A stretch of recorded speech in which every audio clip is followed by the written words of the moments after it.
I just finished a tour through the Metropolitan Museum of Art in New York, and it's a truly a stunning place because it has art from, as they say in their phone description, every corner of the world. It's not just every corner of the world, it collects pieces from every epoch of humanity from which they were able to, dating back to 2,500 years ago. So if you come here, you'll see stuff from ancient Egypt, you'll see stuff from ancient Greece, you'll see stuff from ancient India, you'll see stuff from the medieval period of Europe, you'll see stuff from the Americas from the 1600s on, you'll see stuff from everywhere. And what's so interesting about the pieces that are collected here is that they represent perhaps the best of art that was produced that was worthy of preservation and worthy of purchase and worthy of display that people from all over around the world come and see. So I first came here a few days ago, and then I was trying to leave New York, and my flight got canceled due to weather, so I came back. And I'd say the second time around was even more precious for me because I got to see Saint Jerome by Da Vinci. This is an exhibit that's actually in the Vatican, and Da Vinci died 500 years ago in May 1519. Today is July 2019. And so New York, the Met has got this painting of Saint Jerome. And Saint Jerome, I don't know who he was, but I saw a painting of him today, and he looks very tortured. He's very old. He has like no teeth. He's haggard, and it's supposed to be about like the plight of a mystic or something.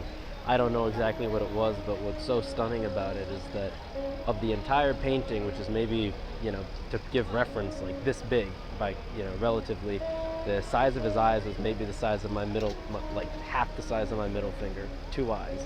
It takes up literally less than 100th of the entire frame. But the eyes were the most capturing. That's how it is with photos. That's how it is with headshots when you're taking a photo of yourself. That's how it is in any photo. The eyes capture everything, and his eyes are looking off to the pigeon. His eyes are looking off into the distance, and they look tortured.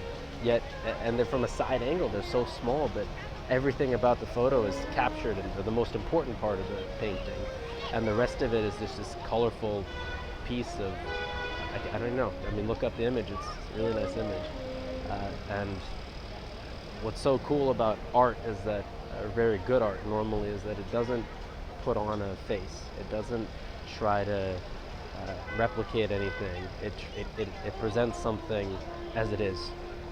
Da Vinci could have painted this guy, Saint Jerome, with a smile on his face, and it may not have been as captivating because it's not authentic. Similarly, the Mona Lisa with her, like 1/8 of a smile. It's mysterious, it's haunting, it's dazzling, it's mystical, I suppose. I mean, I haven't seen it in person in France, but that's the point about art. It brings out something within you, and as you can see, there are a lot of people. This place gets lots and lots and lots and lots of visitors, and I'm not surprised. It's the best museum I've been to. I never liked museums, but I'm actually starting to now.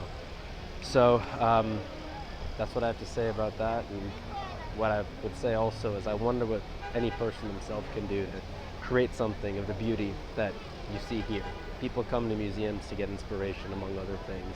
What can we make in our own life that is as beautiful, as masterful as the many exhibits that are sampled, probably over millions of exhibits? These are the ones that were taken. What can we make of our own selves that's just as good? And it doesn't need to be something visual like the art pieces here.